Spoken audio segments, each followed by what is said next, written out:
nosso Deus. Louvado seja o Criador dos céus e da terra. Agradecemos ao Senhor por tão grande bênção. Bem-vinda, irmã. Glória a Deus.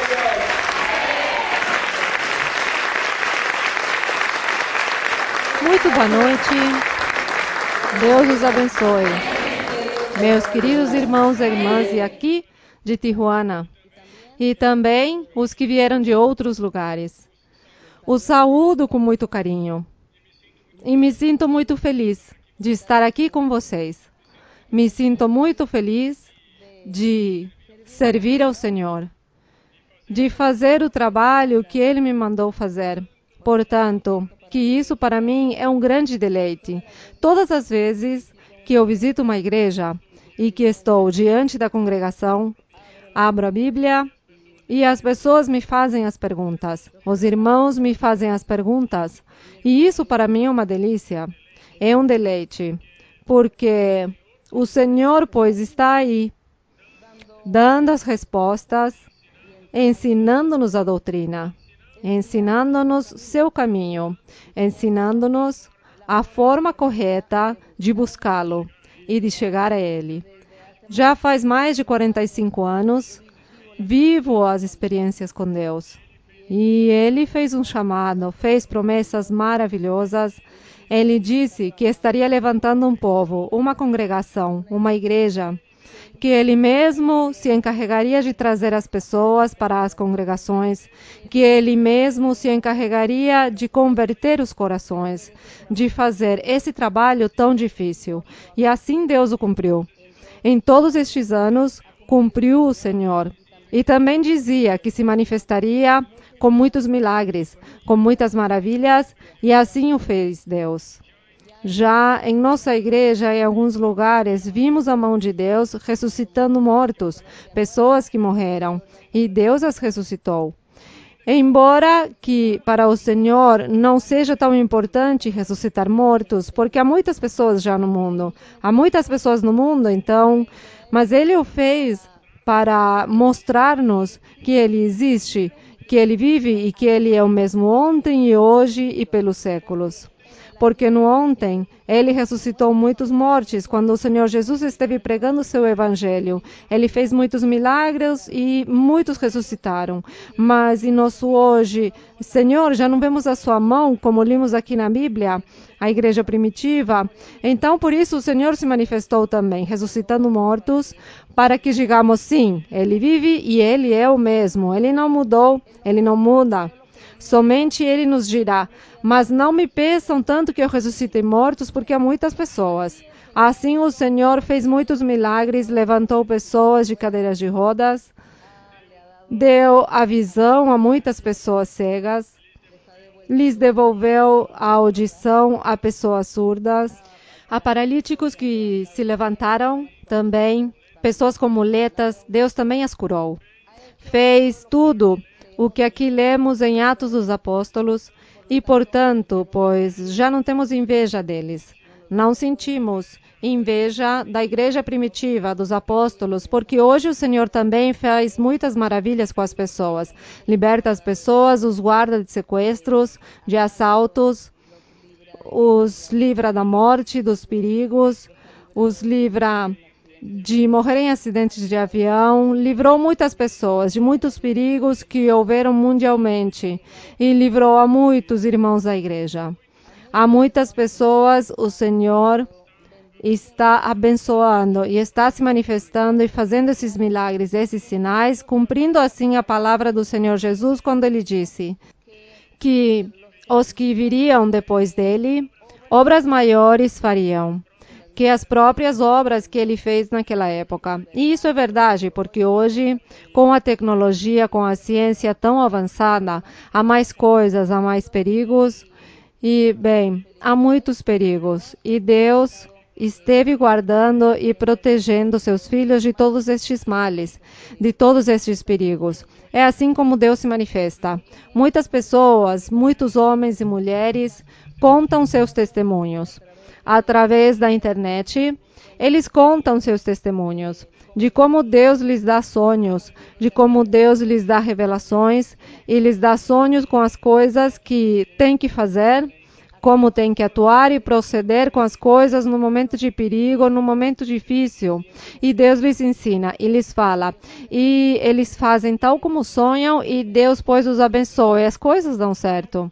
Então vemos como Deus está se movendo de uma outra forma, usando as pessoas e também manifestando-se com cada pessoa em sonhos, em visões, com profecias, com revelações. Deus se manifesta. Portanto, que alguns de vocês que não viveram ainda experiências com o Senhor, pois creia e confie que Deus com certeza também lhe permitirá que você viva experiências com Ele, para que sua fé seja mais forte e mais firme. Essa busca que você está fazendo no caminho do Senhor seja algo mais sólido e que você já não tenha dúvidas e que você já tenha convicção. Então, isso é importante. E hoje, pois, vamos estar aqui meditando no Salmo número 9. Estaremos meditando no Senhor em nossos estudos bíblicos que estamos realizando. Já terminamos o livro de Jó. E agora, pois, estamos estudando Salmos. O livro dos Salmos são cânticos de louvor para o nosso Deus. São inspiração do Espírito Santo, que deu aos cantores de Israel, ao rei Davi e outros personagens. E Deus, quando aí inspirava esses cantores no povo de Israel, no templo, neste templo que Salomão tinha construído para Deus, aí estavam os 70 cantores, 70 músicos, eles eram profetas. E eles interpretavam os instrumentos musicais e começavam a cantar e a louvar a Deus, a glorificar a Deus. E o Espírito Santo vinha e os tomava.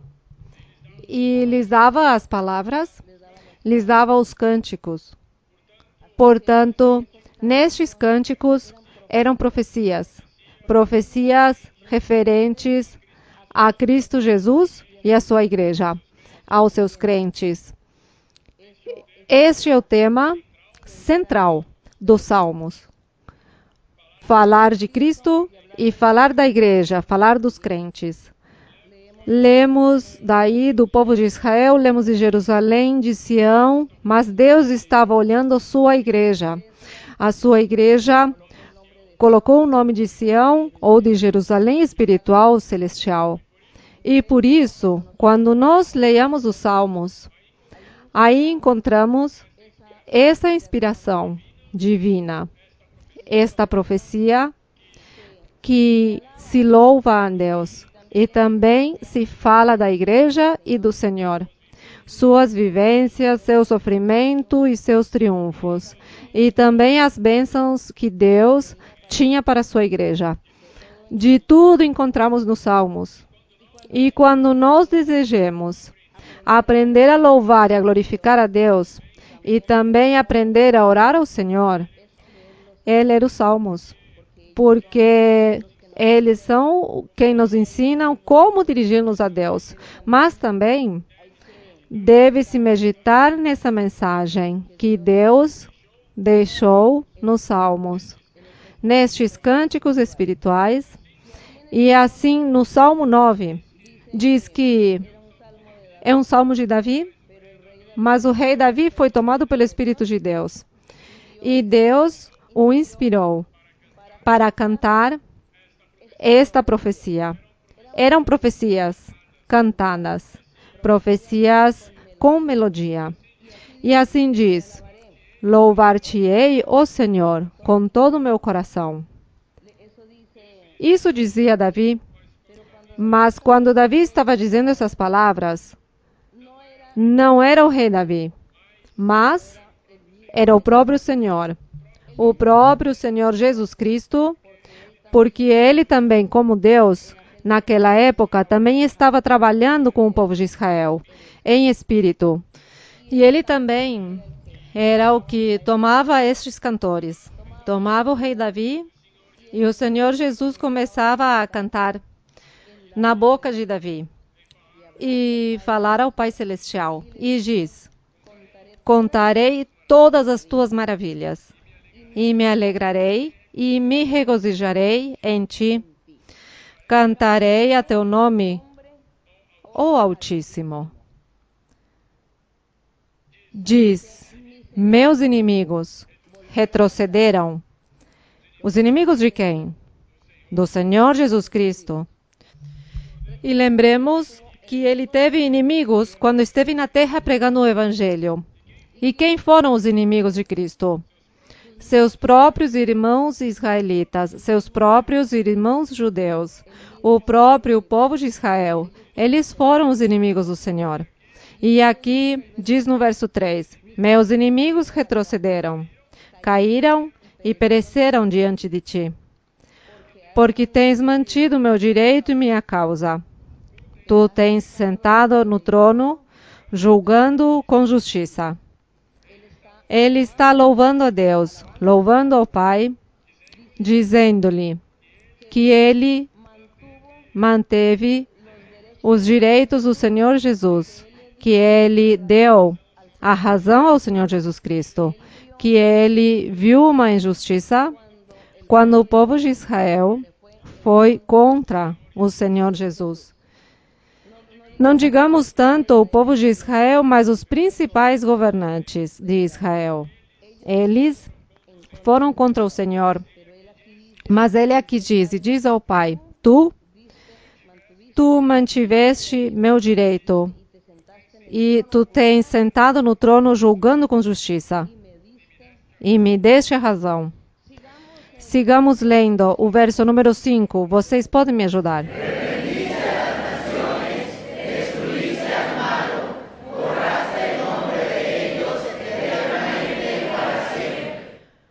Quando diz ao Senhor, ao Pai, que repreendeste as nações, está lembrando desde o momento que o povo de Israel saiu do Egito.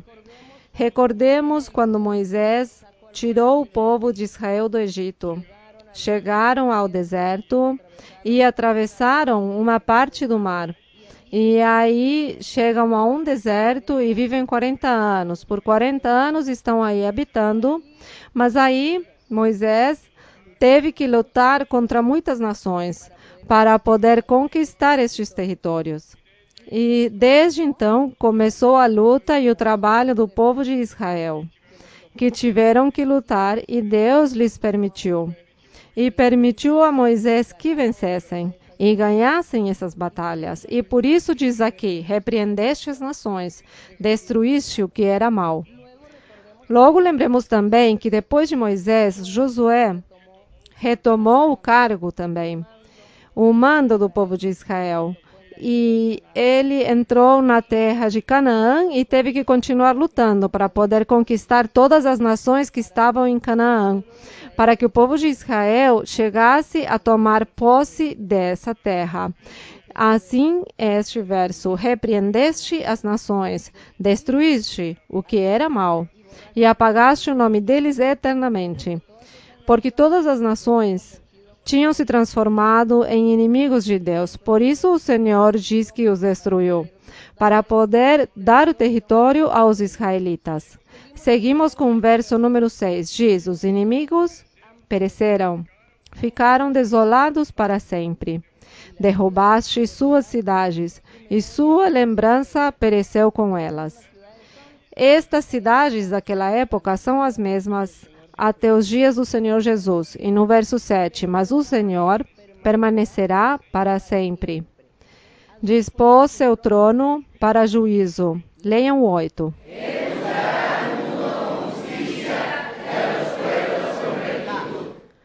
Então está destacando que o Pai estará julgando ao mundo e o fará com muita justiça, porque Ele é justo. E que estará julgando a todos os povos retamente, dando a cada um o que merece. ao povo, às pessoas, porque aqui não fala do físico, mas das pessoas, da humanidade. O verso 9. O Senhor será cidadela para o oprimido. Mas aqui não está falando do pobre engenheiro, do oprimido engenheiro, mas do pobre em espírito. Digamos, daquela pessoa que é humilde e simples e seu coração disposto para Deus, mas que não tinha poder nem voz ativa para poder conhecer a Deus. Somente guardava em seu coração a esperança em Deus. E os grandes, os que tinham a palavra de Deus, os que podiam chegar a ter acesso à doutrina ou à palavra do Senhor, eles estavam fazendo o mal, cometendo pecado. E o povo, os pobres, os humildes e os simples, não tinham acesso, não podiam ter a palavra de Deus para buscar a Deus em tempo. Então eles esperavam o Senhor sempre, e por isso diz que Deus, ou o Senhor, seria refúgio do pobre. Até o dia que o Senhor começasse a se manifestar, que foi quando já o Senhor Jesus começou a pregar seu evangelho e dar liberdade para que as pessoas tivessem acesso à palavra de Deus, para que as pessoas tivessem a oportunidade de sentir a Deus e ouvir a Deus, de que se lhes pregasse a palavra do Senhor. Então o Senhor Jesus foi quem deu essa via livre, abriu essas portas e deu liberdade àqueles pobres que esperavam no Senhor. Dentre esses pobres, nós estamos incluídos também, porque nós não conhecíamos a Deus e nos tinham ensinado doutrinas e caminhos distorcidos. Nos tinham ensinado a conhecer a Deus de uma forma diferente, onde nunca encontramos a Deus, nunca o tivemos. Mas agora o Senhor nos deu a oportunidade de conhecê-lo. Portanto, nós também éramos estes pobres em espírito. Mas agora somos ricos em espírito, ricos no Senhor, em Deus. Então, no verso 9, por isso o Senhor dizia que o nosso Pai, o Senhor, será cidadela de refúgio para o oprimido, refúgio para o tempo de angústia. Leiam o 10.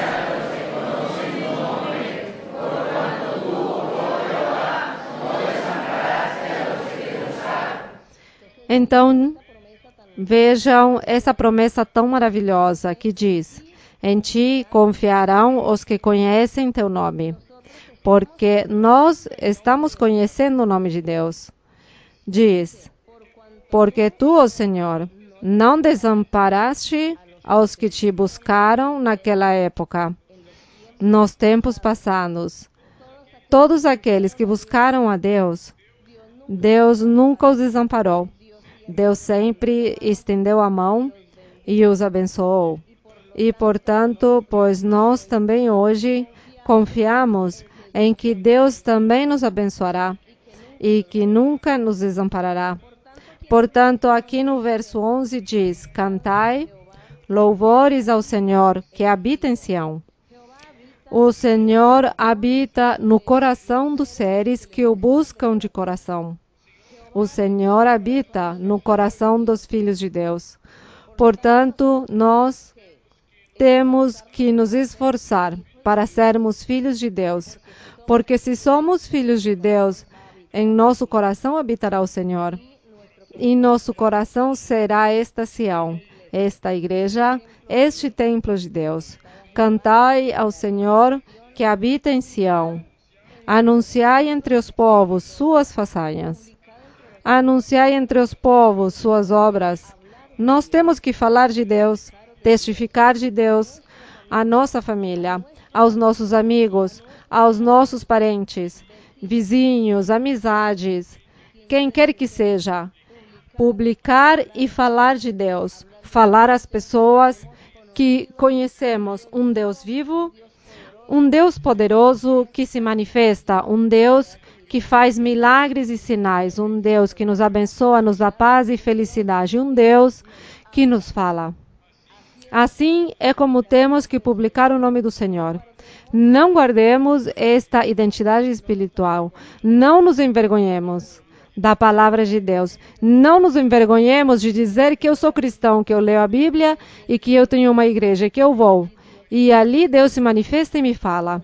Não nos dê vergonha, mesmo que diga que somos loucos, mesmo que digam que estamos mal, não tem nada a ver. Cumpramos com isso, porque isso é o que Deus quer quando diz: anunciai entre os povos as obras, a existência de Deus. No verso 12, podem ler.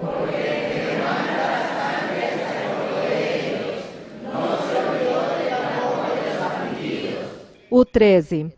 Tem misericórdia de mim, Senhor. Olha a minha aflição, pois padeço. Por causa dos que me aborrecem, levanta-me das portas da morte.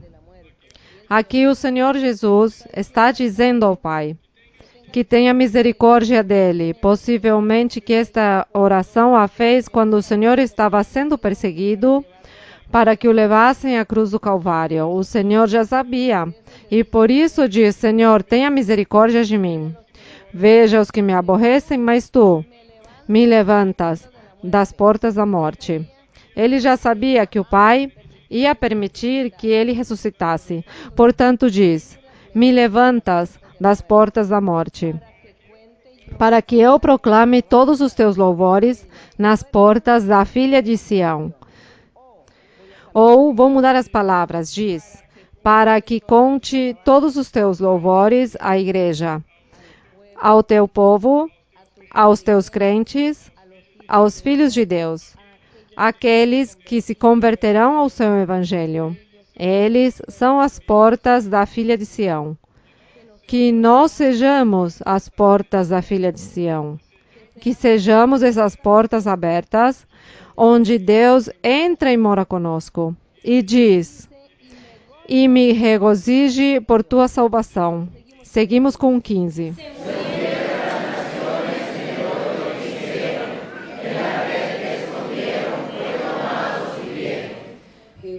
O Senhor dá-se a conhecer no juízo que executou. Na obra de suas mãos foi enredado o mal. Este mal está se referindo ao diabo, porque o diabo incitou aos inimigos do Senhor Jesus para que lhe fizessem mal. E o diabo continua incitando também a todos, incitando para que nos façam males a todos nós também, para que nos façam mal, para que alguém nos faça dano. Então, o diabo é quem incita para que as coisas saiam mal, mas nós estamos com o Senhor, estamos com Deus. Assim como o Senhor Jesus foi livrado, ele como humano, que se comportou como humano, ele foi livrado da morte, guardado e protegido, e do mal. Então, nós também, seus crentes, seus filhos, seus seguidores, que o Senhor tenha misericórdia de nós. E seguimos no verso 17. Os maus serão lançados ao sepulcro. Todas as nações que se esquecem de Deus. Diz que serão trasladados, lançados ao sepulcro. Ficarão aí mortos para Deus. O 18 podem ler.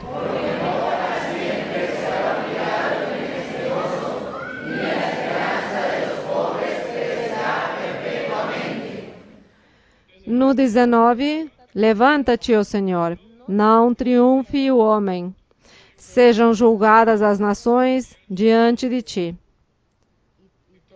E todos lemos o último.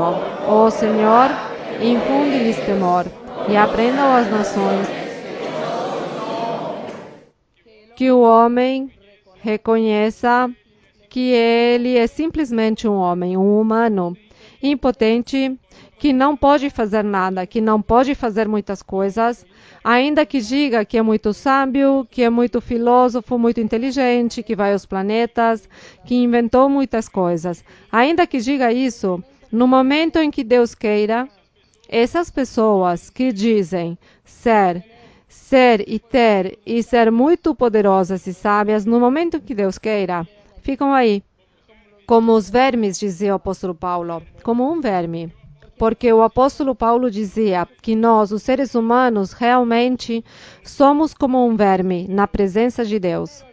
Mas Deus enaltece os seus filhos. Mas Deus fortalece, engrandece e glorifica aos seus filhos, aos seus crentes, e os coloca em alto. Então diz o Senhor, que aos seus crentes, a todos os seguidores do Evangelho verdadeiro, aos que buscam seu nome, aos que se dispõem para ele, diz que os glorificará e os colocará em alto, e que um dia ele estará reinando, julgando as nações, com seus filhos, com seus crentes, com aqueles que o seguem. Então, nós lutemos, já que Deus nos chamou, que Deus nos buscou, nos escolheu e que estamos aqui na presença de Deus, lutemos para que o mal jamais venha a nos tirar deste caminho, arrebatar-nos, levar-nos para outro lugar, ou destruir nossa vida espiritual, ou levar-nos para viver no mundo o pecado, mas que sigamos na igreja do Senhor, que sigamos levados à mão do nosso Deus. Essa é a nossa luta, este é o nosso desejo, a nossa vontade e a nossa oração e petição, que devemos fazer sempre ao Senhor. Que Ele nos leve da sua mão, nos sustente, porque Ele é nossa rocha firme, na qual nós nos refugiamos. Portanto, damos o louvor a nosso Deus, damos a glória a Deus, a honra para nosso Deus. Os louvores sejam para o Deus Todo-Poderoso. Portanto, agora sim, vamos continuar com as perguntas nesta noite, com as perguntas que vocês trazem. Tem preparadas? Vamos continuar honrando ao Senhor também com as perguntas. Irmã Maria Luísa, boa noite, que o Senhor a abençoe. Minha pergunta, irmã, é sobre de que quando eu cheguei aqui na igreja de Tijuana, já faz algum tempo, o Senhor me colocou no coração de que me vestisse bem para o Senhor, com uma forma adequada, correta, e desde aquele momento comecei a viver como experiência própria que o Senhor começou a derramar muitas bênçãos. Bênçãos espirituais, bênçãos materiais, muitas palavras que o Senhor em profecia, muitas promessas que o Senhor cumpriu. Então eu quero perguntar à senhora, irmã, se essa disposição do coração, se esse vestir-se adequadamente diante do Senhor tem muito a ver com as bênçãos que o Senhor tem para nós, irmã. O Senhor abençoe. Deus vê as intenções do coração, porque as coisas materiais para o Senhor não são tão importantes, mas a disposição do coração, sim. O que você deseja, o que você tem vontade, o que você dispõe no coração para Deus, isso sim vale muito. Por dizer algo, de repente, eu conheci uma vez uma irmã que ela vendia flores, e ela escolhia as melhores flores e mandava ao templo onde nos reuníamos. Então, nós dizíamos, a Deus não lhe interessam as flores, pois é o mesmo para ele, fisicamente. Mas, o que olhava a Deus? O coração dela, de escolher o melhor para que o templo estivesse bonito. E se visse bonito para quando nós nos reuníssemos. Então, víamos as flores e nos alegrava, porque eram lindas. As flores eram muito preciosas e eu dizia, que flores tão lindas, que cores tão bonitas, o que faz Deus tão bonito. Então, nós nos sentimos muito cômodos e contentes, muito alegres e nos sentíamos bem de ver essas flores. Pois nós, como humanos, sentíamos isso. Pois sim, a Deus não lhe interessam as flores, mas sim a intenção do coração, a disposição do coração. Assim, da mesma forma, quando nós nos vestimos ou nos organizamos bem para ir ver uma pessoa, uma personagem. Você será entrevistado pelo presidente da empresa, porque parece que lhe dará um trabalho. Então você vai com chinelos e shorts, você escolhe o melhor da sua roupa, se arruma, se organiza, porque quer o quê? Se apresentar bem aí, por respeito ao personagem, ao presidente da empresa. E para que o presidente da empresa diga, bem, essa pessoa, pelo menos em sua forma de se vestir, se percebe que sim serve para o emprego. Isso fazemos no mundo. E nós dizemos, sim, para Deus também é o mesmo. Como eu vou me congregar na igreja, vou glorificar a Deus, louvar a Deus, ler a Bíblia, aprender a doutrina, vou me vestir bem, não para impressionar os irmãos, para sentir-me bem, eu mesmo me sentirei bem, porque aí vamos glorificar a Deus. Talvez o Senhor verá que eu vou bem vestido, talvez o Senhor verá que eu me esforcei por ir bem vestido, bem apresentado, e isso agrada ao Senhor, a disposição do coração, porque, pois sim, o Senhor, Ele não lhe dará importância e dirá, bem, não te preocupes tanto por seu vestir, mas preocupa-te por teu coração, por como vives, afasta-te do pecado. Sim, está bem, fazemos isso, mas eu digo, Senhor, é que eu quero me arrumar bem para que você me veja bem. Ainda que Deus nos conhece e diz que Ele nos conhece, conhece nosso ser, nosso pensamento, tudo Ele conhece, mas nós fazemos estas coisas e a Deus lhe agrada isso. Então, o melhor vestido para estar em congregação, para estar servindo ao Senhor e para nós mesmos nos sentirmos cômodos. Isso é muito bonito, muito formoso. Eu vi algumas denominações em alguns lugares, algumas igrejas, eu vi outras denominações que as pessoas vão à reunião e quando vão à sua reunião, vão lá mal vestidos, com chinelos, tudo, como dizendo, isso não vale, isso não tem valor.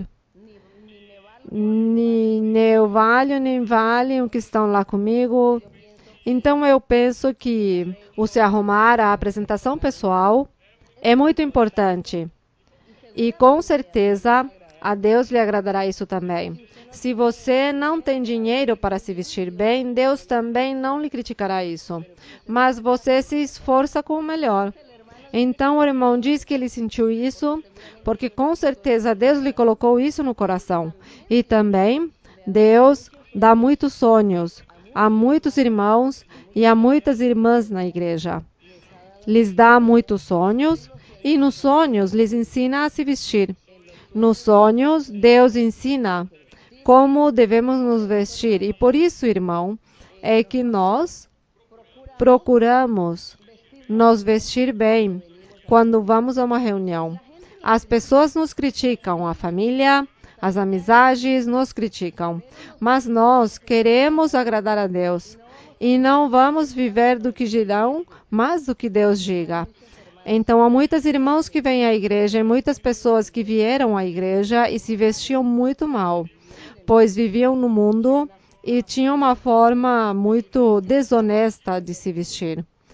E contam como em sonhos o Senhor lhes ensinou a se vestir. E o Senhor lhes colocava roupa e lhes confeccionava roupa. E isso é muito bonito, porque nós aprendemos. Faz algum tempo, eu me lembro que houve um testemunho em New Jersey. Uma irmã que ela estava há 3 meses na igreja, e então ela testificou.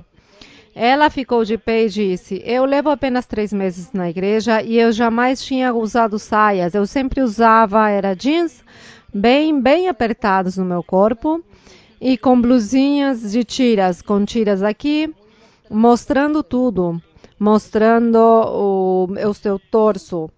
E diz ela que teve um sonho, e que teve um sonho com o Senhor Jesus, e que o Senhor Jesus lhe dizia, eu te ensinarei a vestir bem, porque tu não te vestes bem, e para ir à igreja te ensinarei. E diz que o Senhor mesmo começou a lhe fazer uma saia, ele colocou a saia. E logo depois lhe colocou uma blusa e colocou mangas na blusa. Diz que aqui lhe fez como um colarinho até em cima. E tudo isso, nós ficamos impressionados, porque essa pessoa tão recente, 3 meses, e vejam a forma como o Senhor começou a vesti-la. Até aprendemos também, Então diz que o Senhor colocou as mangas longas e colocou aqui o colarinho mais alto e lhe fez uma saia. E diz que lhe fez uma saia assim, abaixo do joelho.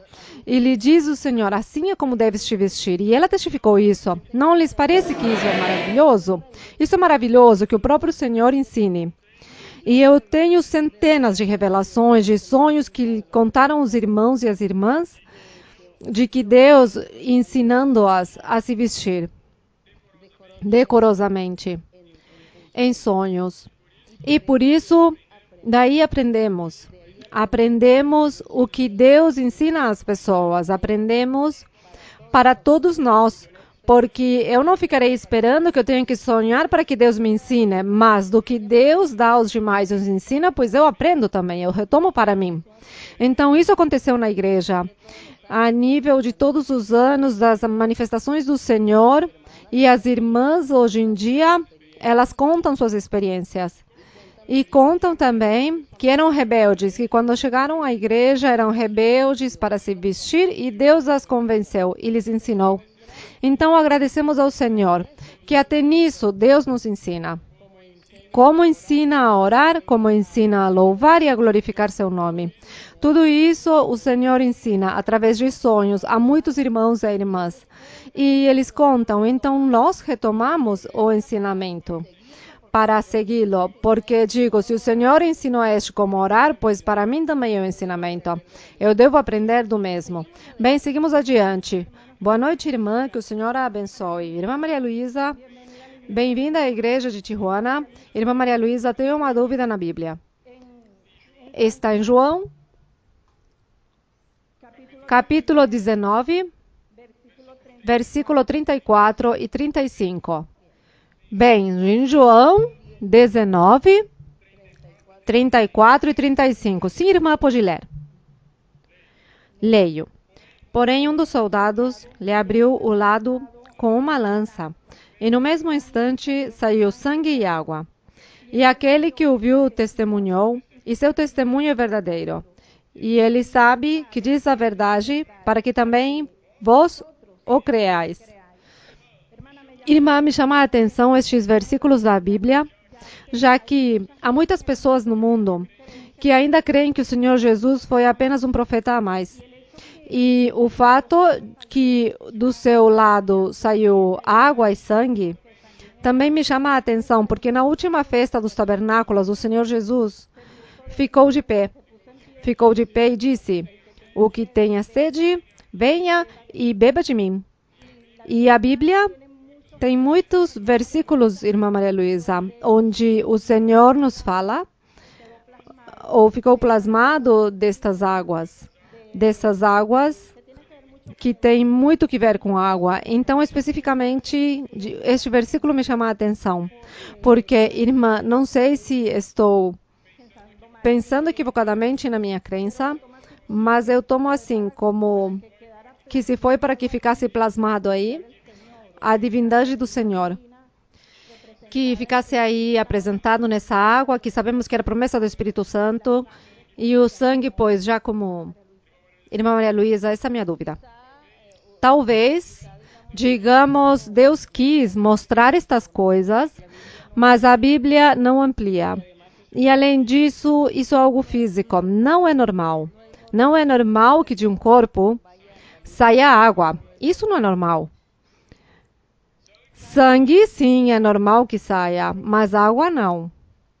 E quando aí diz que saiu sangue e água, pois também o que o Senhor quis mostrar às pessoas, os que estavam aí presentes, os soldados romanos, os que estavam aí, era para que percebessem que ele tinha sido um personagem diferente dos seres humanos, porque ele sempre tinha pregado como filho de Deus.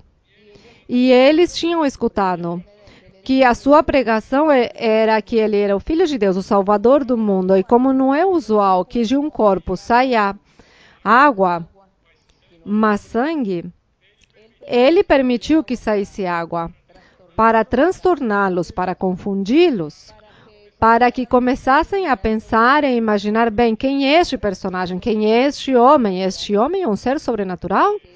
Porque sai água do seu corpo, e isso não é normal, isso jamais acontece. Penso que o Senhor lhes deixou essa interrogação a eles, para que percebessem que ele não tinha sido um homem qualquer, um homem comum, normal, mas que tinha sido um homem diferente, especial. E isso foi o que o Senhor quis mostrar às pessoas. Mas, de todas as formas, não tem nada a ver com a doutrina. Porque quando o Senhor Jesus disse que Ele é a fonte da água que leva para a vida eterna, está referindo-se à doutrina, ao Evangelho, à palavra do Senhor, dizendo-lhes que creiam nele, ensinando o caminho de que as pessoas devem seguir para serem salvas. Então, essa é a água. Quando o Senhor falava e pregava, diz que as senhoras ficavam transformadas. Hoje em dia, quando Deus nos fala também, nós somos transformados, somos libertados.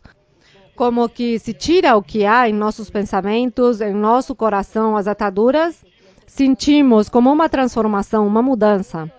Esta é a água da vida, esta é a palavra do Senhor, a palavra de Deus, a doutrina do Senhor, a palavra do Espírito Santo, é a que limpa. Então, está simbolizada pela água. Mas não tem aqui nada a ver com esta água que saiu do corpo do Senhor, não tem nada a ver com esta parte física, com a doutrina do Senhor, que é muito diferente do que ele estava pregando. Mas sim, o Senhor lhes deu a entender que ele não era um ser humano qualquer e que por isso havia saído algo que não era usual. Simplesmente, sim, seguimos. Sim, seguimos. Boa noite, irmãos. Deus os abençoe. Irmã Maria Luísa, amamos no Senhor. Minha pergunta está em Tiago 4:11. Tiago 4:11. Sim. Irmãos, não faleis mal um dos outros. Quem fala mal de um irmão e julga o seu irmão, fala mal da lei e julga a lei. Porém, se tu julgas a lei, já não és praticante da lei, mas juiz. Irmã Maria Luísa, eu sei que a senhora sempre nos fala do mesmo tema, mas se é tão amável e nos exorta um pouco sobre isso hoje, irmã. Sim. Estão aí em Tiago 4:11? E diz: irmãos, não faleis mal uns dos outros. Quem fala mal de um irmão e julga a seu irmão, está falando que o julga, fala mal da lei. E julga a lei por quê? Porque que a lei de Moisés proibia que os irmãos, ou a comunidade, ou o povo de Israel, não fossem juízes uns dos outros, mas que tinha que haver harmonia, tinha que haver compreensão, unidade, respeito e valor para com Deus. Amar-se também entre si, amar uns aos outros, era o que dizia a lei de Moisés. Por isso aqui, já no Evangelho do Senhor, a congregação se via este fenômeno da murmuração, da crítica, e dizendo que quem esteja fazendo isso está murmurando contra a lei, porque está colocando abaixo o mandamento de Deus. Então diz: se tu julgas a lei, já não és praticante da lei, mas juiz. Há só um legislador, aquele que pode salvar e destruir, Deus. Porém, quem és tu para que julgues a outrem? Naquela época, tínhamos o fenômeno dos judeus e cristãos. Para que Tiago dissesse essas palavras, era porque havia um grupo de judeus que tinha se convertido ao Evangelho do Senhor. E também, pois estava o grupo dos cristãos, que com certeza eram os gentios e tinham se convertido ao Senhor também. E dentre esses dois grupos, os judeus julgavam. Estavam dentro da congregação, escutando o Evangelho, orando, louvando a Deus, mas ao mesmo tempo os judeus cristãos criticavam os cristãos gentios e lhes diziam: vocês estão pecando, vocês estão falhando com Deus, vocês não são salvos, porque vocês não se circuncidam, porque vocês não estão cumprindo a lei de Moisés, porque vocês não guardam o dia sábado. Bom, todos estes assuntos que ensinavam a lei, eles criticavam e o julgavam, eles diziam: vocês estão condenados já, vocês já não têm salvação, estão pecando. Isso se chama julgar. E isso faziam os judeus com os outros cristãos gentios. E queriam que os gentios começassem a praticar a lei de Moisés e, ao mesmo tempo, crer no Evangelho. Por isso, os apóstolos tiveram que lutar muito, ensinando e dizendo que não, que devia se afastar da lei de Moisés, que já não havia que guardar a lei de Moisés, mas seguir o evangelho do Senhor Jesus. Mas eles não entendiam esta doutrina. E os judeus continuavam julgando os gentios, julgando e dizendo-lhes: estás condenado, tu não tens salvação, estás pecando diante de Deus, estás falhando com Deus. E isso era o que estavam fazendo naquela época, julgando desta forma. Hoje em dia, como será? Na congregação, de repente, que nós estejamos em congregação e talvez de repente haja irmãos que julgam outros irmãos. Como os julgariam? Com certeza o mesmo, dizendo: bem, você está em pecado, você anda mal diante de Deus, você já está condenado. Com certeza lhe dirá. A isso também está fazendo o chamado de atenção, que não devemos julgar, porque diz que todos, como humanos, de repente temos falhas, debilidades, erros, e que se uma pessoa vai julgar a outra, primeiro, olhe a si mesmo e veja se anda em santidade. Se vai dizer que você é um orgulhoso, uma rebelde, uma rancorosa, mas então olhe se você também. Que talvez você também seja orgulhosa e seja ambiciosa e seja cobiçosa. Então tenha também outros defeitos. E você sim está julgando o outro, mas você não se olha e não vê o que tem. Lembrem que o Senhor Jesus nos deu este exemplo maravilhoso com alguma mulher que iam apedrejar. Os judeus diziam: a lei de Moisés diz que no adultério devem apedrejar, e diz que a levaram para apedrejá-la porque estava em adultério. E o Senhor Jesus, como viu que eles, pois, não estavam adulterando, mas sim tinham outros pecados, o Senhor lhe disse: bem, o que não tenha pecados, lance a primeira pedra. E eles foram embora. Assim nós também hoje. Assim o Espírito Santo nos ensina. Porque julgas aquele teu irmão ou irmã, e tu não te olhas a ti mesmo e te examinas para ver o que tens. O que és tu? És perfeito? És santo? És completo em perfeição? Para que julgues ao teu irmão em Cristo? Porque aqui está falando dos irmãos em Cristo, não do mundo. Sabem que as pessoas do mundo, nós sim os podemos julgar. A Bíblia diz que nós podemos julgar as pessoas do mundo, que não creem em Deus, que não creem no Senhor Jesus como o único caminho. E nós sim podemos julgá-los. E de que forma os julgamos? Lhes dizemos da seguinte forma: vocês, se não creem em Deus, se não aceitam a Jesus Cristo como o único caminho de salvação, se vocês não se arrependem nem se afastam do pecado, vão se condenar. Isso é o que nós fazemos desta forma, julgamos ao mundo. Por quê? Porque estamos aqui com o Senhor. Porque já mudamos de vida, já nos afastamos do pecado. Por isso, então, julgamos ao mundo. Mas, aqui dentro da congregação, uns com os outros não podemos nos julgar, porque um talvez tenha um erro e o outro tenha outro. Se um tem um rancor, o outro, por exemplo, tem inveja. Então, primeiro tirar a inveja e o rancor para depois poder julgar-se entre si. Isso é o que está ensinando aqui o apóstolo Tiago. Bem, que Deus nos ajude, que o Senhor nos ajude a viver a vida santa e reta que Ele quer que levemos. Bem, seguimos.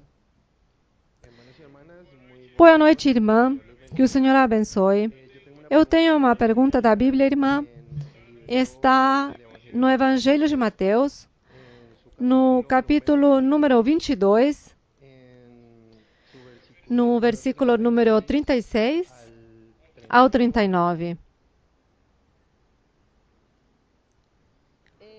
Mateus 22, do verso 36 a 39. Sim, diz assim a Escritura: Mestre, qual é o grande mandamento na lei?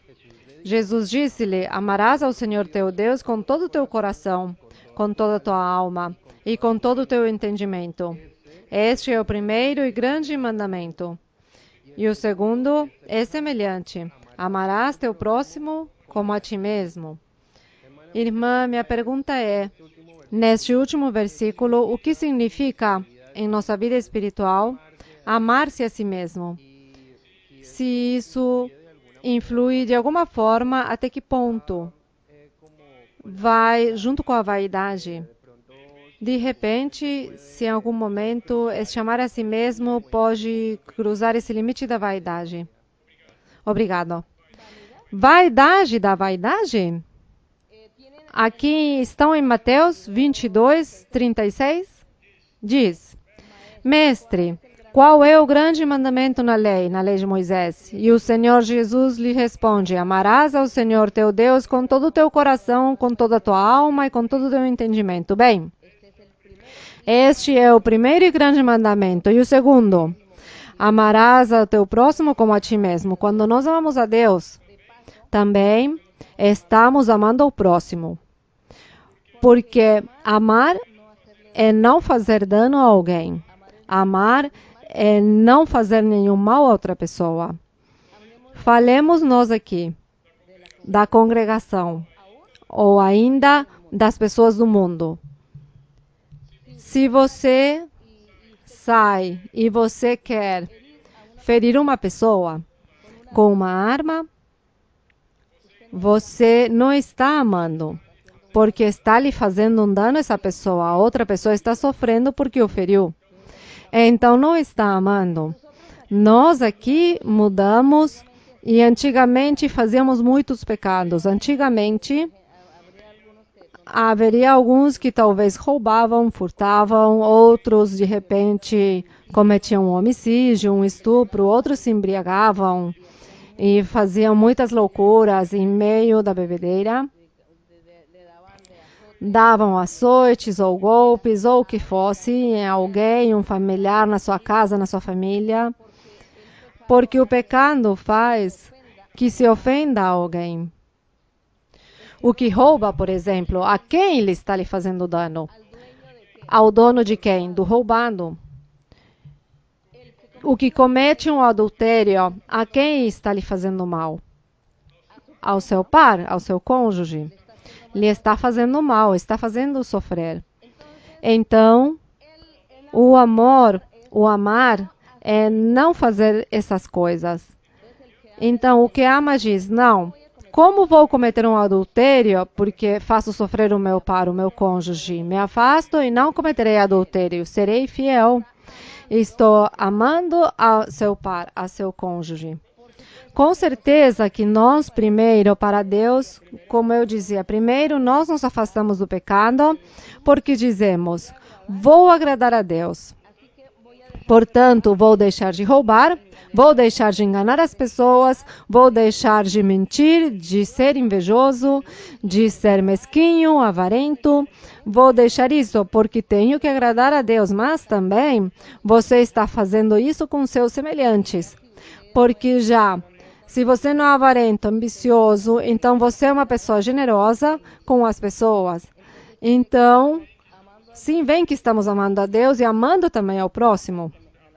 A pessoa, aí se está amando. Então, por isso diz que este é o primeiro grande mandamento. Primeiro a Deus e logo ao seu próximo também. Então, não quero fazer dano ao meu próximo, a outra pessoa, porque eu não quero que ninguém me faça males. Não lhes parece que nós, quando saímos e vivemos a vida e saímos na rua, andamos, viajamos, chegamos, entramos, saímos, que nós não queremos que nada nos aconteça, que nem sequer nos morda uma formiga? Vocês não perceberam isso? Que você não gostaria que nenhum mosquito lhe pique? Você evita isso. Não, eu quero que os mosquitos me piquem. Não, eu não quero que venha aqui uma formiga e me morda. Não, não quero isso. Bem que estamos buscando o bem para nós mesmos, que nada nos doa, que nada sintamos, que não venha nenhum mal. Não gosto de sentir fome, não gosto de sentir que ninguém me humilha, não gosto que ninguém grite comigo. Quantas coisas você quer? o bem para você mesmo. Você deseja tudo melhor, não? Você deseja que se vai dormir, que a cama seja deliciosa, o travesseiro seja gostoso, o colchão. Buscamos o prazer, nossa comunidade, nosso prazer sempre. Não queremos sequer que um mosquito nos pique. Então, isso é, irmãos, o que nós não queremos para nós, de coisas incômodas, de coisas ruins, pois nós nunca vamos fazer aos demais, nem desejar isso aos demais. Portanto, eu quero minha felicidade, minha paz, meu bem-estar e também ofereço a outra pessoa sua felicidade, sua paz e seu bem-estar. E, portanto, como eu não quero que ninguém me engane, eu também não engano ninguém.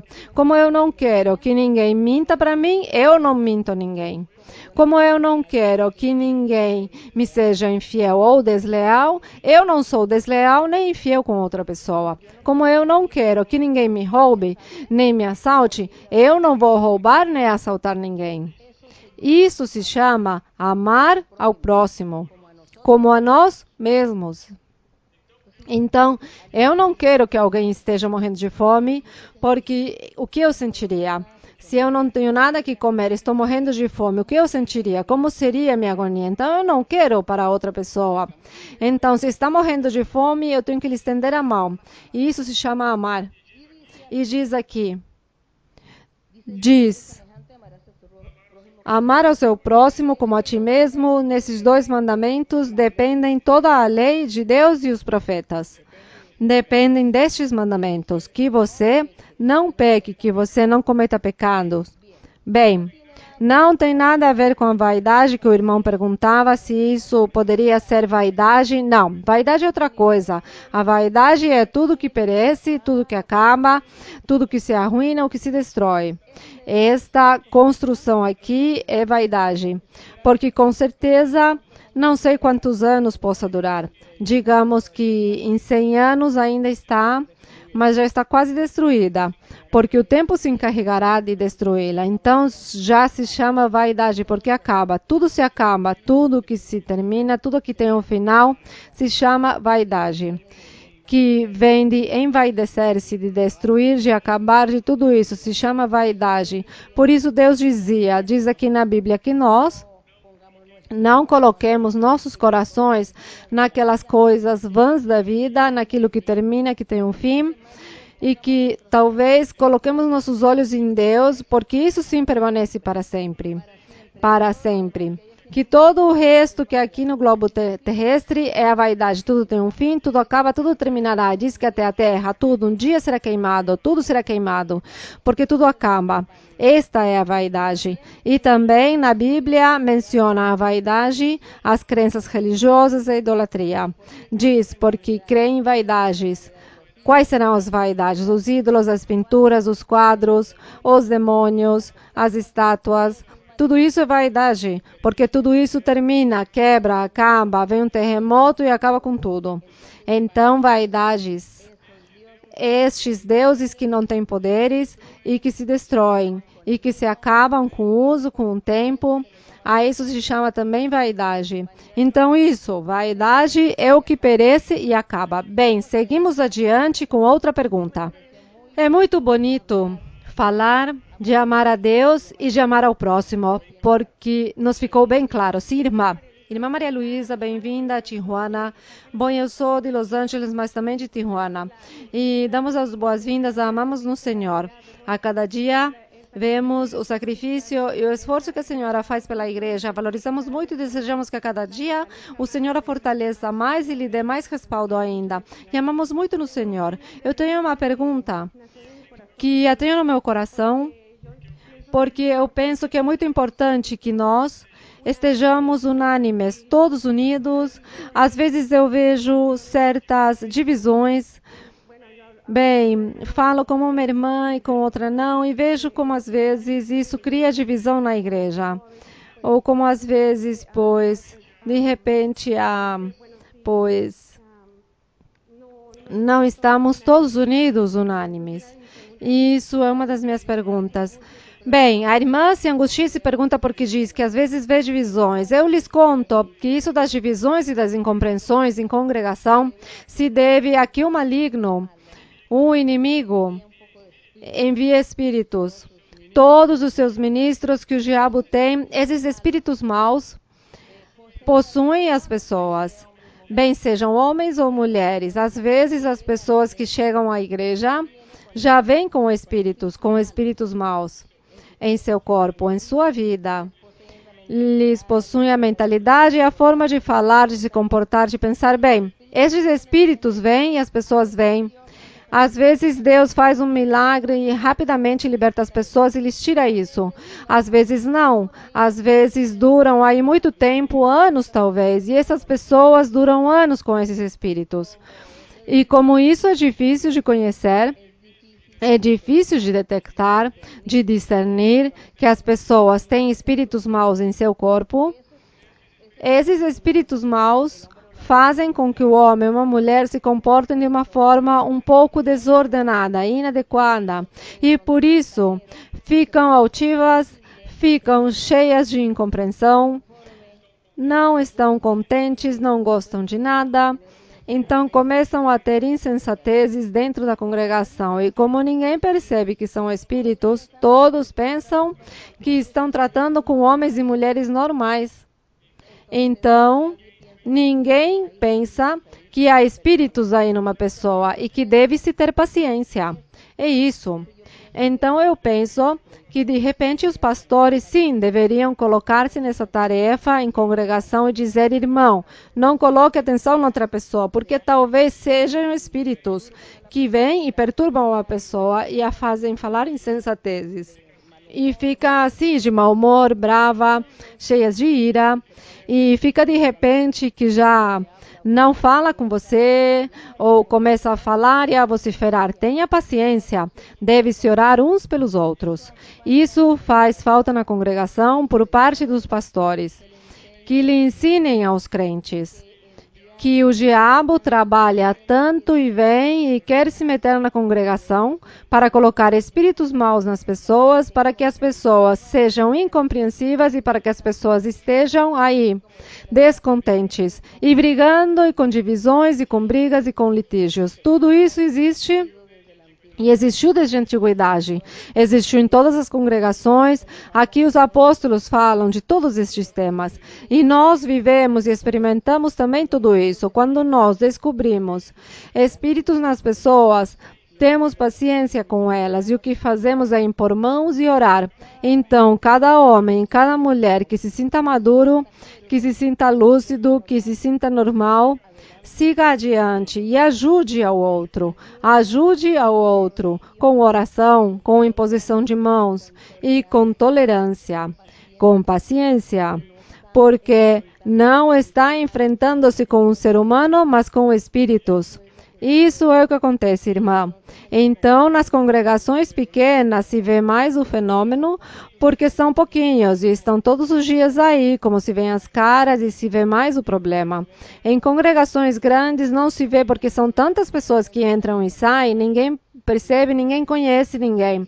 Então deve-se ter paciência e é um trabalho também de todos, de orar, de ter paciência, de ser educados, de serem sábios, de serem inteligentes na forma de tratar a pessoa, considerá-la, ter paciência, ensiná-la e não nos nivelar assim de tu a tu, me jogas uma pedra e eu devolvo, me jogas e eu devolvo. Não deve se fazer essas coisas, porque assim nunca teremos progresso espiritual, nunca teremos esse crescimento espiritual que Deus quer, nem esta maturidade, porque não percebemos que estamos diante de espíritos maus que de repente estão possuindo algum dos irmãos ou irmãs e, portanto, se nós fôssemos mais sábios nisso, não haveria problemas, nem divisões, nem críticas, nem fofocas, nem murmurações, mas que tudo funcionaria em harmonia.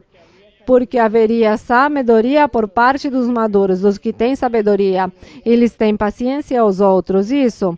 Irmã, continue com a sua pergunta. Irmã, minha seguinte pergunta está em Romanos 8:1. Posso ler? Sim, irmã. Diz: portanto, agora nenhuma condenação há para os que estão em Cristo Jesus, aqueles que não andam conforme a carne, mas segundo o Espírito. Porque a lei do Espírito de vida em Cristo Jesus livrou-me da lei do pecado e da morte. E no 3 diz: Porquanto o que era impossível para a lei, pois era enfraquecida por causa da carne, Deus enviando seu próprio Filho em semelhança da carne do pecado, pelo pecado, condenou o pecado na carne. E o último, para que a justiça da lei se cumprisse em nós, que não andamos segundo a carne, mas segundo o Espírito. Minha pergunta é, irmã, se a senhora nos pode dar uma breve explicação do que é andar conforme o Espírito. Bem, os irmãos já estão em Romanos 8. 8 diz... Isso era o apóstolo Paulo que está ensinando. Nenhuma condenação há para os que estão em Cristo, ou no Evangelho de Cristo Jesus. Aqueles que não andam conforme a lei de Moisés, que é a carne. Aqui esta carne significa a lei de Moisés, irmãos. Então, eu gostaria que vocês voltassem e lessem que não andam conforme a lei de Moisés, mas a Bíblia diz que não andam conforme a carne, mas essa carne é a lei de Moisés. Mas andam segundo o Espírito e o mundo para o Evangelho de Cristo, porque a lei do Espírito ou Evangelho de Cristo Jesus é vida em Cristo. E me livrou, este Evangelho livrou-me da lei do pecado, que é a lei de Moisés, e da morte. A lei do pecado, da morte, era referindo-se à lei de Moisés. Porque estava o apóstolo Paulo dizendo que a lei de Moisés era a lei do pecado e da morte. Por quê? Porque a lei de Moisés, ninguém a pôde cumprir. Como ninguém a cumpriu, então diz Deus que os destituiu a todos e os condenou à perdição, a todo o povo de Israel, porque ninguém pôde cumprir a lei de Moisés. Por isso o apóstolo Paulo diz que a lei de Moisés diz que foi de pecado e da morte, porque ficaram pecando o tempo inteiro. E, ao mesmo tempo, a morte significa morrer para Deus, não ter vida eterna. Isso significa. Então, por isso diz, por isso que no verso 2 diz que esta lei do Evangelho de Cristo me livrou da lei de Moisés, que era pecado e morte. E no 3, porque o que era impossível para a lei de Moisés, quer dizer que o homem mudasse, não pode mudar o homem, pois o que era impossível para a lei de Moisés, porque era enfraquecida por causa da carne, o que significa que a lei de Moisés era fraca pela carne. A lei de Moisés, Deus disse, não matarás, não roubarás, honra teu pai e tua mãe, bem, tudo isso. E eles não puderam cumprir isso, não puderam cumprir. Então começaram a desobedecer a Deus, porque eles estavam vivendo na carne, viviam em sua matéria, e eles não tinham ninguém que os ajudasse a cumprir os mandamentos de Deus. Por isso diz que a lei de Moisés foi muito fraca, por causa da carne ou por causa do ser humano, porque não tinha ninguém que o ajudasse, mas nós temos alguém que nos ajuda a tirar o pecado. O Espírito Santo, o Espírito de Deus nos ajuda a tirar o pecado. Temos uma ajuda. Antigamente, os que praticavam a lei de Moisés não tinham a ajuda de Deus e, por isso, eles não podiam deixar de pecar e continuavam pecando. Então, se enfraqueceu. A lei de Moisés foi fraca por causa da carne dos seres humanos que não puderam mudar. Bem, aqui diz, porque o que era impossível para a lei, porque era enfraquecida por causa da carne, Deus enviando seu próprio Filho, Jesus Cristo, em semelhança da carne do pecado, porque diz que o Senhor Jesus retomou os pecados da humanidade, então diz que enviou seu Filho em semelhança da carne do pecado, por causa desse pecado, condenou o pecado da carne. Então diz que Cristo fez este grande trabalho de retomar o pecado da humanidade para ele, para tirar este pecado da carne, para tirar também essa lei de Moisés, revogar essa lei e começar uma nova lei, a lei do Espírito de Deus. E diz, para que a justiça da lei se cumprisse em nós, que não andamos segundo a lei de Moisés, mas segundo o Evangelho de Cristo, que é o Espírito Santo. Porque os que são segundo a carne pensam em coisas da carne, mas os que são do Espírito ou do Evangelho de Cristo pensam nas coisas do Espírito de Deus, que é o Evangelho de Cristo Jesus. Então, o apóstolo Paulo está destacando que nós não estamos vivendo segundo a lei de Moisés, que era o mesmo que viver na carne, e que estamos vivendo agora a lei do Espírito, que se chama viver no Evangelho de Cristo Jesus, que é o Espírito de Deus manifestando-se em cada um de nós, limpando-nos, purificando-nos e aperfeiçoando-nos, tirando o pecado que há em nós. Isto é o que se chama viver no Espírito. Nós vivemos no Espírito, é o mesmo que dizer vivo do Evangelho de Cristo Jesus. Porque o Evangelho de Jesus Cristo é o Espírito de Deus, trabalhando em cada coração, tirando da pessoa sua tendência pecaminosa.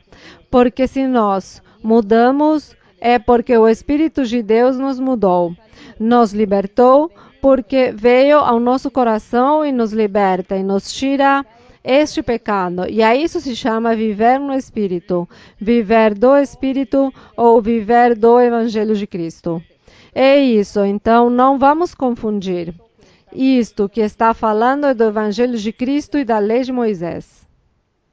E quando as pessoas dizem que viver no Espírito, pensam que é caminhar pelo ar e não comer, nem beber, nem dormir, não. O Espírito é o próprio Evangelho, porque o Evangelho de Cristo é o Espírito de Deus manifestando-se na comunidade, nos homens e nas mulheres. Diz que é Deus conosco. É isso. Bem, seguimos adiante. Irmã, boa noite, o Senhor a abençoe. Irmã, minha pergunta é sobre a circuncisão. Talvez não tenha uma passagem bíblica, mas o Senhor sempre fala da circuncisão. Se circuncidavam porque houve uma época em que deixaram de se circuncidar. Bem, a circuncisão pertenceu à lei de Moisés. Então, na lei de Moisés, Deus disse que todas as crianças que fossem varões, aos 8 dias de nascidos, tinham que se circuncidar, que era uma cirurgia no membro do varão. Bem, isso acabou, a circuncisão, quando Cristo Jesus veio à Terra pregar o Evangelho. Faz mais de 2000 anos. Cristo esteve pregando o Evangelho. Cristo morreu na cruz do Calvário. E quando ele morreu e ressuscitou, começou o Evangelho de Cristo Jesus. E aí terminou-se a circuncisão, porque a circuncisão física que fez o povo de Israel era símbolo ou protótipo da circuncisão espiritual. Hoje nós circuncidamos espiritualmente. Em que consiste? Consiste em que quando eu creio no Senhor, creio no Evangelho, quando Deus chegou à minha vida, ao meu coração e me falou, e eu criei, e eu aceitei ao Senhor, veio o Espírito Santo à minha vida, aí me circuncidei, porque me afastei do pecado. Ao afastar-me do pecado, essa é a circuncisão do coração, essa é a circuncisão espiritual.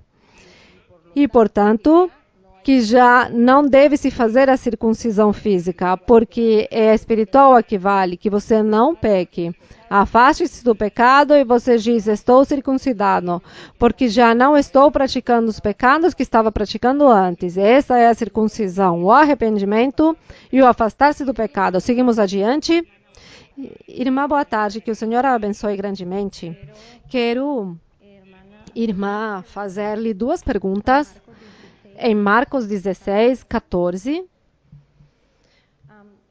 É uma pergunta, irmã, porque aqui fala que os apóstolos do Senhor Jesus Cristo, apesar de que o Senhor esteve com eles ensinando-lhes por 3 anos, creio, o tempo que o Senhor esteve na terra, mas o Senhor fez tantas coisas, tantos milagres, tantos prodígios, e eles diziam que depois que ele morreu e ressuscitou, ele apareceu a tantos e com muitos sinais e prodígios, mas eles ainda assim não creram. E aqui, no capítulo 16 de Marcos 14, diz, se me permite ler, irmã, diz, Por último, manifestou-se aos 11, estando eles assentados à mesa, e lançou-lhes em rosto sua incredulidade e dureza de coração, por não haverem crido nos que o viram depois de haver ressuscitado. Também, irmã, é que aí o Senhor os admoestou e se desgostou com eles, porque o Senhor em vida, antes de morrer na cruz, ele lhes tinha pregado, andou com os apóstolos, viram os milagres, viram os sinais, viram tudo, a doutrina que o Senhor lhes deu. E logo o Senhor lhes disse: eu vou morrer, mas ressuscitarei. E isso lhes disse o Senhor. Quando isso aconteceu, que o Senhor morreu e ressuscitou, e alguns viram o Senhor, e foram e lhe contaram os apóstolos: vimos ao Senhor. Ouvimos. Então os apóstolos não creram, nem nas mulheres, nem naqueles que tinham visto o Senhor depois que ressuscitou. Eles não creram. Quando o Senhor em vida, antes da cruz do Calvário, o Senhor lhes tinha dito que ele ia morrer e ressuscitaria. Como assim que eles esquecem tão rápido disso? E quando agora ressuscita e as pessoas lhes contam e dizem: vimos o Senhor, estivemos com ele, o Senhor ressuscitou. Não cremos. Esqueceram que o Senhor lhes tinha dito que ia morrer e ressuscitar. Então, por isso é que o Senhor reprova essa atitude deles. Irmã, e para continuar com a pergunta, e meditei nisso e penso que hoje em dia, irmã, é distinto no Evangelho, na igreja, se hoje em dia na igreja pessoas, apóstolos ou profetas que o Senhor levante, podem estar duvidando do Senhor e podem se relacionar com a perfeição. Talvez a dúvida de hoje não seja tanto a dúvida, mas o não confiar em Deus. Porque hoje nós temos testemunhos que Deus fez um milagre e todos cremos. Por quê? Porque sabemos que isso é assim. Já sabemos que Deus faz milagres, que Deus se mostra em sonhos, se mostra em visões às pessoas, que dá ordens, que lhes ensina. Tudo cremos. Somente que às vezes acontece em nossas vidas pessoais é como não confiar. Você está muito bem até que tem uma tribulação. O dia que você tem uma tribulação, num momento difícil na sua vida, você se angustia, chora, grita e se desespera. Aí não está confiando em Deus. Não está duvidando, mas não tendo confiança. Esqueceu de todas as promessas que Deus lhe fez e começa a se angustiar e não saber o que fazer. E liga para a família, liga para um, para o outro, para que ajudem a solucionar. Veja que está acontecendo isto e aquilo, vai acontecer aquilo. Não, me ameaçaram, estou ameaçado, o que faço? E se esqueceu que Deus lhe tinha dito: te guardarei, te protegerei, te abençoarei, siga adiante, que eu te ajudarei. Ora, clama, busca-me. Eu te abençoarei no momento difícil da tua vida, no dia ruim. E esqueceu. E neste momento, que desespero, que angústia, isso é o único que pode acontecer em nossa vida. Que não confiamos no momento crítico, não confiamos, esquecemos de todas as promessas. Isso é o que Deus não quer. Mas que no dia que você sofra uma tribulação, um momento difícil em sua vida, de doença, de acidente, de morte, de ameaça, o que seja, ou que o buscam para tirar sua vida, você lembre-se da promessa de Deus. Aferre-se ao que Deus lhe prometeu. Aferre-se e diga: a mim, Deus não me disse que eu vou morrer e que alguém vai me matar aí na rua. Me ameaçam, mas Deus não disse que eu vou morrer disso. Deus tem feito promessas, Deus me fez promessas. E eu não vivi isso, nem se me cumpriu isso que Deus me prometeu. Então ainda confio em Deus. Guarda-me, Senhor. Veja as ameaças. Isso é o que Deus quer. E isso sim é o que pode acontecer em nossas vidas. Que naquele momento crítico duvidamos e esquecemos. Não duvidamos, mas esquecemos as promessas. E ao invés de clamar ao Senhor e confiar no Senhor, então nos angustiamos. E buscamos soluções, a ver quem nos ajuda. E aí sim, buscamos a família para ver quem me orienta, quem me aconselha, ao invés de orar e confiar que Deus nos está guardando, que Deus me guardará, que Deus me ajudará a sair deste momento difícil. É isso. Bem, e uma última pergunta, irmã, rapidamente, está em Lucas, capítulo 8.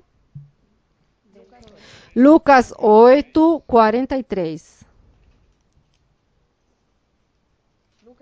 Lucas 8:43. Pode ler, irmã. Irmã, onde fala da mulher que tocou o manto do Senhor Jesus, diz: nisso, uma mulher que padecia de uma hemorragia há 12 anos e que havia gastado em médicos tudo quanto tinha e não pudera ser curada por ninguém, aproximou-se por detrás e tocou a borda de seu manto, referindo-se ao Senhor Jesus. E no mesmo instante sua hemorragia cessou. Jesus disse: quem me tocou? E como todos negavam, disse Pedro e os que com ele estavam: Mestre, as multidões estão te apertando e espremendo, e dizes: quem me tocou? Mas Jesus disse: alguém me tocou, porque eu notei que saiu poder de mim. E no verso 47 diz: vendo a mulher que não passara despercebida, veio tremendo e caiu diante de Jesus e declarou na presença de todo o povo a causa por que lhe tocara e como fora curada no mesmo instante. E ele lhe disse: filha, tua fé te salvou, vai-te em paz. E rapidamente, não lerei mais também, em Lucas 17:19, onde fala dos 10 homens que o Senhor curou de lepra e somente um voltou para glorificar o Senhor. Voltou para agradecer a Deus.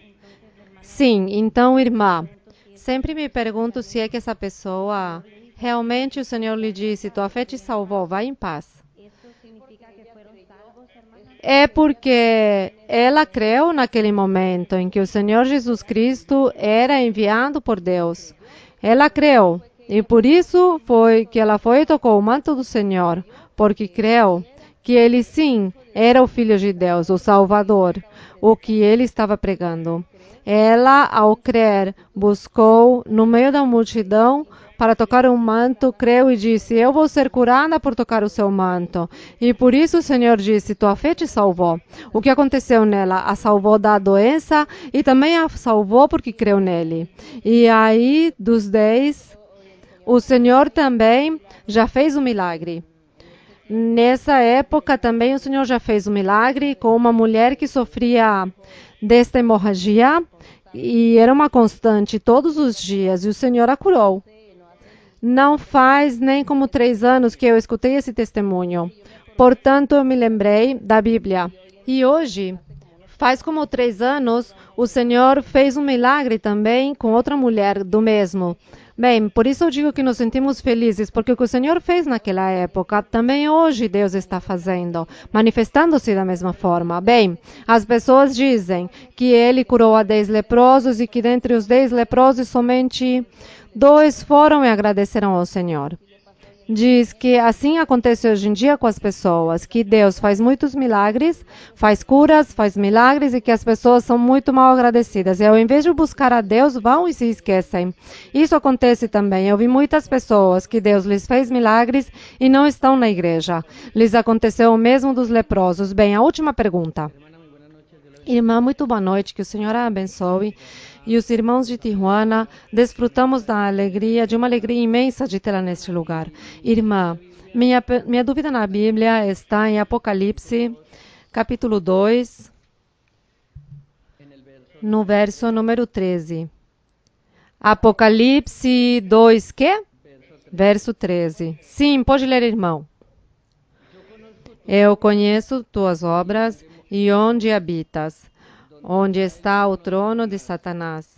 Mas retens o meu nome e não negaste a minha fé, mesmo nos dias em que Antipas, minha testemunha fiel, foi morto entre vós, onde mora Satanás. Irmã, gostaria que a senhora me explicasse este verso que eu não pude entender. Em Apocalipse, capítulo 2, verso 12... a mensagem a Pérgamo, que foi uma cidade que existiu naquela época, estava a igreja do Senhor nesta cidade, na Ásia. E diz que o Senhor, na revelação que deu a João, ele viu em visão as 7 igrejas que estavam na Ásia naquela época. E o Senhor lhes enviou mensagens naquela época para que cada um se colocasse em dia com Deus. Cada igreja, cada pastor que estava aí pregando nestas igrejas. Então, Não diz ao pastor, mas diz o anjo da igreja, mas se refere ao pastor, ao que estava pregando aí. Então lhe diz, no verso 13 diz, eu conheço tuas obras e onde habitas, onde está o trono de Satanás. Quer dizer que nesta cidade de Pérgamo, era uma cidade onde se praticava muito pecado, onde se praticava muita idolatria, muito pecado, muitas orgias, muitas coisas horrendas se praticavam nessa cidade de Pérgamo naquela época. E por isso o Senhor diz que aí estava, era o trono de Satanás. E aí, onde estava o trono de Satanás, aí Deus permitiu que se levantasse a igreja neste povo, nesta cidade. Então diz, conheço tuas obras, e onde habitas, onde está o trono de Satanás, aí em Pérgamo, onde se pratica o pecado, mas retens o meu nome. Ainda que está o trono de Satanás nessa cidade, há tanto pecado, tu és valente, és forte, e retens o meu nome, em meio de tanta perseguição e tanta tribulação, que com certeza estava vivendo aí nesta igreja. Então diz, retens meu nome, e não negaste a minha fé, mesmo nos dias em que Antipas, minha testemunha fiel, foi morto entre vós, onde mora Satanás. Então diz que houve um discípulo que se chamava Antipas, um apóstolo naquela época, que, pois provavelmente, como era apóstolo, como era discípulo do Senhor, era profeta também, e ele estando aí em Pérgamo pregando a palavra de Deus, as pessoas o mataram. E aí mesmo estava a igreja, estava também esse pregador que diz que ele teve que lutar e enfrentar muito, pois que era valente, e por isso o Senhor estava dizendo que estava retendo a fé, em meio da perseguição, em meio das ameaças, com certeza. Então diz, foi morto entre vós onde mora Satanás, mas tenho umas poucas coisas contra ti, está dizendo. Te falta, pastor. Nessa igreja te faz falta o seguinte, que tens aí aos que seguem a doutrina de Balaão, que ensinava Balaque por tropeços diante dos filhos de Israel. Diz que ele estava aqui então, aceitando na congregação a um grupo de pessoas que estavam colocando divisões e sedições na igreja, e ele não lhes dizia nada, não lhes proibia, os tolerou. Tolerou estes assuntos, ao invés de ensinar e corrigir ou de repente expulsá-los da igreja. Então diz que ele permitiu que essas pessoas estivessem aí, que estavam fazendo o mesmo que tinha feito Balaque na antiguidade, de sacrificar coisas aos ídolos e cometer muitos pecados, muita fornicação.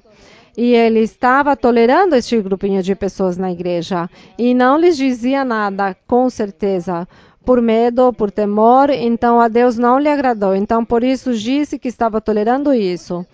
E por causa de tolerar, então diz no verso 16, arrepende-te. Se não te arrependes, pelejarei contra eles com a espada de minha boca. Então diz, o que tem ouvidos, ouça o que o Espírito diz às igrejas. Ao que vencer, ao que seja valente, forte e vencer, eu darei de comer do maná escondido e lhe darei uma pedrinha branca sobre a qual está escrito um nome novo, o qual ninguém conhece, senão aquele que a recebe. Quer dizer que Deus estava dizendo, seja valente, esforça-te, não tolere o pecado, não permita essas pessoas que estejam fazendo divisões de doutrinas na congregação. Vive em dia e verás como eu te abençoarei, como te darei o teu nome novo, te darei a vitória. Era o que o Senhor estava dizendo aí a eles. Mas nós também retomemos para nós estas coisas, que sejamos valentes, que sejamos fortes, que andemos em retidão, que nos afastemos do pecado, que não toleremos o pecado e não toleremos as pessoas que querem fazer divisões ou as pessoas que querem ser insensatas e teimosas, mas que oremos. E ensinemos a doutrina, e falemos do Senhor, corrijamos o incorreto, e verá como Deus nos premiará, e Deus nos abençoará, e Deus nos terá um dia em sua presença também. Então, isso é importante e o bonito, e o que nós esperamos por parte do Senhor, mas também deve-se dar ao Senhor o que Ele merece. Portanto, vamos dar as graças ao Senhor, vamos honrar o Senhor, vamos louvar ao Senhor, glorificar o Senhor, mas antes, cantemos um coro, Cantemos um coro de louvor ao Senhor. Cantemos este coro que diz: desperta-te, Sião, levanta uma tenda. O número 6 é a recomendação que nos diz este coro: desperta, Sião, levanta uma tenda, porque o Senhor diz que trará muitas pessoas e se precisa de muitos lugares, muito espaço para trazer a todas as pessoas que virão a glorificar a Deus.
Gloria al Señor, bendito Dios, bendito Dios, bendito Padre Celestial, glorificado tu nombre, bendito Señor, todopoderoso nuestro Dios, glorificado el Rey de la Gloria, ensalzado sea Señor, alabado tu nombre para siempre, glorificado eres Señor, Santo de los santos, Rey de reyes, Señor de señores, poderoso Señor, Dios misericordioso, clemente, lento para la ira, grande en misericordia, bendito por los siglos y para siempre. Las alabanzas para nuestro Dios, la honra para nuestro Dios, la gloria para Él.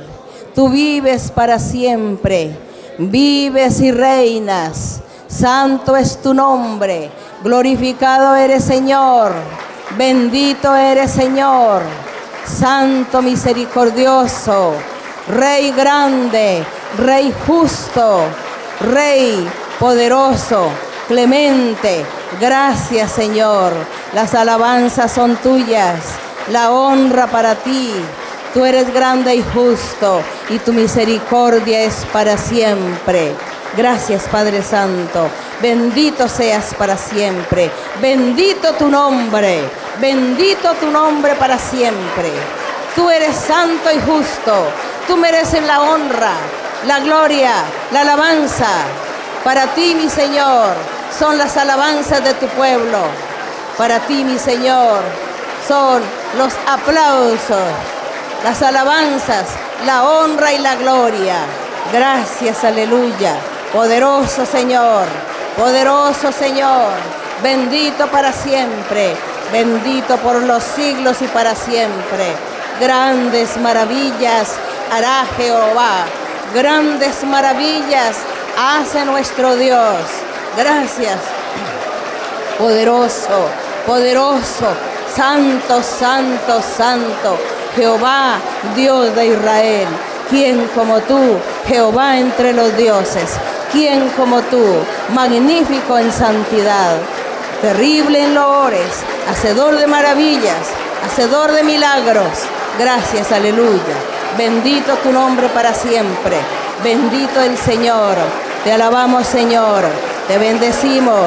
te damos las alabanzas, la honra, la gloria. Bendito para siempre, bendito por los siglos. Poderoso es el Señor, santo es el Señor. La gloria para Dios, la honra para Dios, aleluya. Gracias, aleluya. Gracias, Señor. Gracias, Padre. Ahora te pido, mi Padre, que extiendas tu mano poderosa, tu misericordia, tu amor, tus promesas, Señor. Toda enfermedad, toda dolencia sea quitada, mi Señor. Quita la enfermedad incurable, quita las dolencias, los dolores. Sana, Señor, desde la cabeza hasta los pies, sanando los órganos internos y sanando también la parte externa de los cuerpos, su piel, cuero cabelludo, su sistema nervioso y todo, mi Señor, toda enfermedad, toda dolencia y todo aquello que el diablo ha puesto en los cuerpos de muchos para hacer sufrir. Padre Santo, extiende tu mano sanadora, milagrosa, mi Señor, y ten misericordia y reprende y echa fuera todo poder del maligno, todo poder del diablo, toda maldición del diablo. Echa fuera todo espíritu malo y toda brujería, hechicería y todo espíritu malo que posee a las personas. Destruye la obra maligna, destruye la obra del maligno. Liberta y sana, mi Señor. Liberta, mi Señor. Liberta, mi Señor. Bendito y alabado tu nombre eternamente y para siempre. Bendito para siempre. Tú eres grande y justo. Tú eres justo. Tu misericordia es para siempre. Tu amor es eterno. Tu amor es eterno. Padre Santo, en el nombre glorioso de Jesucristo, tu Hijo amado, te lo pido, mi Señor, que tengas misericordia de todos aquellos que están enfermos y que los sanes, mi Señor.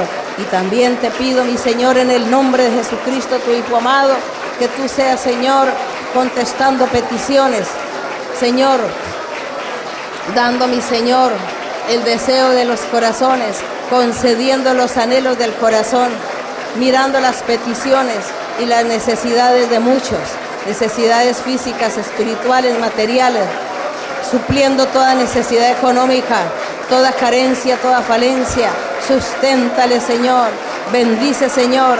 Abre puertas de bendiciones materiales también y suple las necesidades de todos. Ayúdales y bendíceles y prospérales en su camino.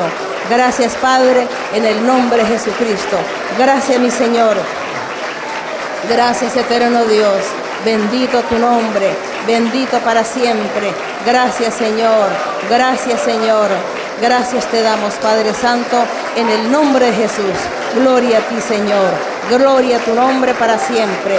Bendito para siempre, Señor y Dios. Glorificado eres, Señor. Alabada Jehová. Naciones todas, pueblos todos, alabadle, porque ha engrandecido sobre nosotros su misericordia y la verdad de Jehová es para nosotros, aleluya, amén. Y la verdad de Jehová, aleluya, es para siempre, amén.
Gloria al Señor. Gracias, Padre Santo, en el nombre glorioso de Jesucristo, tu Hijo amado. Te damos la alabanza, Señor, la honra y la gloria, mi Padre. Gracias, Señor. Gracias al Todopoderoso. Muito obrigada, irmãos e irmãos. Obrigada, que Deus os abençoe, que o Senhor os abençoe, esteja com vocês, os guarde, os proteja. E o Senhor, pois eu sei que derramou muitas bênçãos no dia de hoje para todos vocês. Muito obrigada, e também para os que nos veem no vídeo, também muitas bênçãos para todos vocês. Que Deus os abençoe grandemente. Obrigada.